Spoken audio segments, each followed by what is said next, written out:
Good afternoon, everyone. This is Christian with PerfectStockAlert.com, a 100% free service for smart investors and traders. All we ask in return, please refer a friend.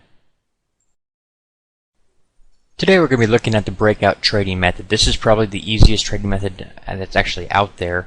It can be used by short-term momentum traders, day traders, or longer-term buy and hold traders. I'll show you how to actually use this on those different methods. The first thing you need to know is how to find them. You have to run scans to find these opportunities. And there's two basic scans you can use that are really easy. I'm sure there's more, but the two easiest would be number one, the 52-week highs. If you're looking from the bullish side, the bull's perspective, you'd be looking for 52-week highs or new 52-week highs. That would be the method for finding them, or one of the methods. The other method would be looking for situations where you have a close above the upper Bollinger Band line. Now this is a chart of about 3 months, and each one of these candlesticks is 1 day's price activity. So when you look for those scans, you're looking at the end of each day.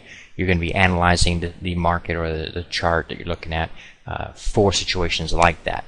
If you use the method regarding the Bollinger Bands, you'll be able to find situations that can set up and break out but not be new 52-week highs. So you have to admit there's going to be a lot of situations if you're just looking at 52-week highs that are doing the same thing that you're looking for. However, they're not making a new high, therefore you will never see them.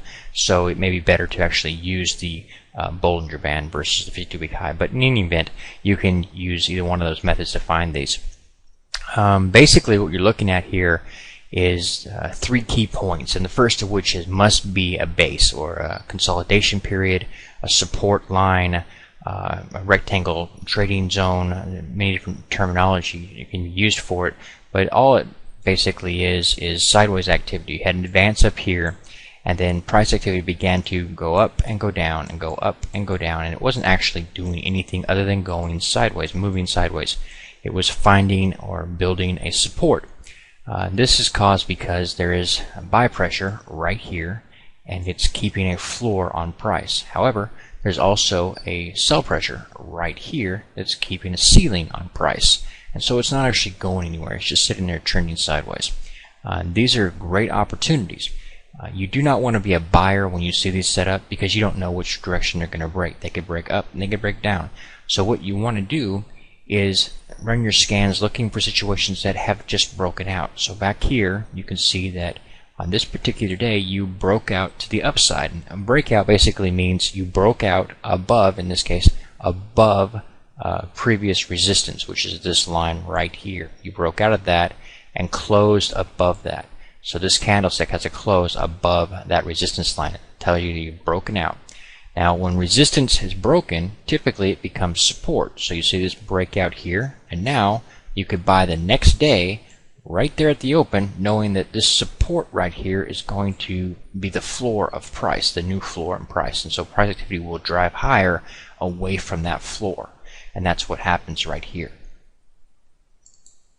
Here we can see another situation set up doing the exact same thing. You had an advance, and then she started to move sideways, which is also called kicking, where you have 1 day down, 1 day up, 1 day down, 1 day up, 1 day down, that kind of thing. Just back and forth. It's price activity moving sideways. It's consolidating, forming a base. You draw your resistance line off of the highs of the candlestick or the highs of the wicks off the tops. I prefer the candlesticks themselves. And then you look for the breakout where price actually closes above that. When you get that signal, that's your buy signal. You want to be a buyer the very next day at the open. Let me clean these charts up. Alright, there's a couple things you need to know. Right off the bat, like I said before, you do not want to be a buyer during the formation of the base. Because like I said, you don't know which direction it's going to break, and you don't know how long it's going to last. These bases can last for months and months at a time, so you don't want to just be a buyer and holding. Another thing to know is that the longer the base formation, the longer it's been established, the stronger it becomes. So if you have a very short-term base like we have back here, it's not as strong as this one over here. Okay. Also, I would caution you to be careful not to count on bases that are too wide.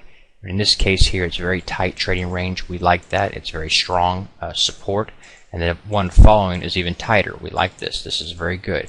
If you have a situation that looked like this as being your support, it's not exactly the same thing. I mean, I understand that it could be viewed that way, but it's not going to have the same quality as what we're looking for right now. Regarding the quality of the breakout, especially on a situation where you're talking about a breakout to the upside, in this situation here you have a breakout to the upside and you want to see increased volume on that breakout. If you do not see that, the odds are good that the breakout could fail and be a fake, and then ultimately you'd be buying when you shouldn't be. Here you've got the same situation where you break out to the upside, good volume behind that. We like that. Here you don't really have a base. You have move to the upside and then kind of pull back and then kind of slope up. It's kind of sloppy if it's a base at all. And then your advance here is on no real volume. So there's enough telltale evidence here to tell you just leave this one alone. Okay, so whenever you're looking at this situation, you've got to be asking yourself, where do I put my stop? What's my target exit point, so forth and so on. So let me show you how I do this. From a short-term momentum trader's perspective, this breakout candlestick is your buy signal. So the next day I'm going to be a buyer at the opening price, and I want to use this breakout candlestick right here, and the lowest point of that will be where I set my stop loss limit, the initial stop loss. And then as long as she continues to advance with higher lows and higher highs, I would stay with it.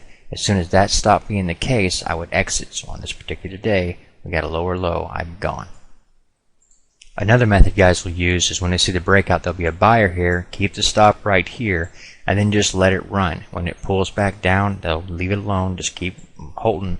Once she breaks out again and starts to move higher again, they'll take the stop that was here and they'll advance it to the low point here. As she continues to advance, they'll continue to do this. Let the pullback happen. As long as she continues to advance, they'll take the stop that was here and they'll advance it to here. Just keep advancing that stop as they go higher and higher. This is more of a longer term trading method, but it will also work. The three key elements to this trading model is the chart formation itself and volume. You must have a nice support, a nice base formation before you get the breakout. Then you must have a breakout, and that breakout must be on increased volume. If those three things are true, you've got a good trade opportunity. Now there's one key element here that will actually get a lot of guys to miss these opportunities, and that is that they will rely too heavily on their oscillators like the slow Stodge or the Williams percent R. So let me show you that right quick. All right, raise this thing up. Okay, here we are looking at the oscillator and price activity. And you'll notice that during this breakout point here where you actually want to be a buyer there, you're getting overbought already. You're already overbought according to the oscillator. And they can do that and still advance. That doesn't, just because they get up here above the overbought condition of -20 on the Williams percent R or overbought on the any oscillator for that matter, they can still press higher from a momentum trader standpoint. So don't think that that's going to somehow make it so you can't trade these. You can still trade these, because remember, when price breaks out, the key thing to remember here is that it's actually sitting on a support line. It's really strong right now because what was once resistance will now start acting as support. So buying right here is really close to that support. It's right there, and your stop is right here. You have very limited loss, very limited risk right there, and lots of upside potential because price will continue to move from that breakout point up to the next level of resistance. I would say about 90% of the time you're going to see a breakout and the oscillator will be in the overbought condition. I would not concern myself with the oscillator in these breakout trading opportunities.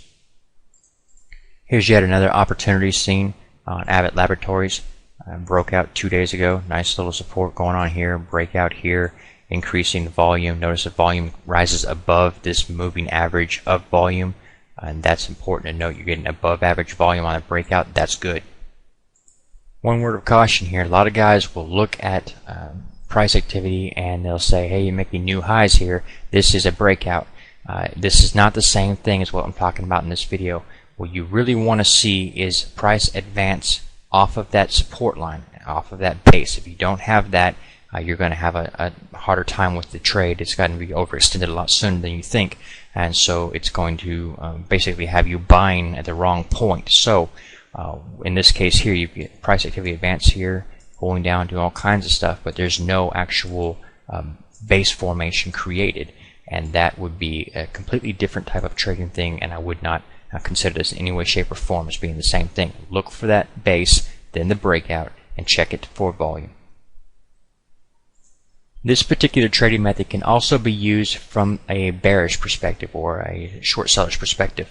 You would look for situations either be in the 52-week lows, new 52-week lows, or situation where prices close below the lower Bollinger Band line. That'd be the same everything else. Okay, you look for a situation where you have price activity moving sideways. It's got a nice little support and a resistance line, and when you see that breakdown, in this case a breakdown of support, that support line will then turn into resistance. So the very next day you want to be selling the stock at this level with a stop at this high point here, expecting a move to continue lower down to the next support line. This will work, like I said, either way, bullish or bearish. Now there's one little detail you might want to know about. In a situation where you're looking at a sell-off or a breakdown or a bearish trade of this nature, you do not have to concern yourself with strong volume on the breakdown. That's not required as strongly as it is on the breakout to the upside. So just in case you're wondering, you'll see that from time to time and you'll need to know that, okay? Now you know. Please take a moment to review our disclaimer. The information provided herein is our opinion only. Under no circumstances do any statements here represent a recommendation to buy or sell securities or make any kind of an investment. You are responsible for your own due diligence. To summarize, we do not provide investment advice, nor do we make any claims or promises that any information here will lead to a profit, loss, or any other result. These videos are for educational purposes only.